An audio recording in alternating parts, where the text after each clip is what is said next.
কোনো মহিলা যদি একাধিক বিয়ে করে থাকে তাহলে সে কি পূর্বের স্বামীর সম্পত্তির অংশীদারিত্ব পাবে? আসলে এই ক্ষেত্রে আমাদেরকে দেখতে হবে যে মহিলা পূর্বে বিয়ে হয়েছিল সেই মহিলার ওই পূর্বের স্বামীর সাথে ডিভোর্স হয়েছে নাকি ওই স্বামী মারা গিয়েছে। যদি দেখা যায় ওই মহিলার পূর্বের স্বামী মারা গিয়েছে তাহলে কিন্তু ওই মহিলা পরবর্তীতে অন্য জায়গায় বিয়ে হলেও পূর্বের স্বামীর সম্পত্তি ওয়ারিশ সূত্রে অংশীদারিত্ব হবে।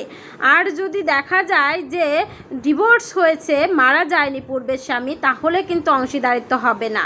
তার মানে একজন মহিলা যদি একাধিক বিয়ে করে থাকে, 4-5টা বিয়েও করে থাকে এবং পূর্বে 3-4টা স্বামী যদি মারা যায় তাহলে প্রত্যেক সংসারেই কিন্তু মহিলা ওয়ারিশ সূত্রে সম্পত্তির মালিক হবে এবং ওই অংশটা পাবে। যদি সন্তান না থাকে তাহলে ওই মহিলা পাবে 4/1 অংশ সম্পত্তি, আর যদি সন্তান থাকে তাহলে পাবে 8/1 অংশ সম্পত্তি।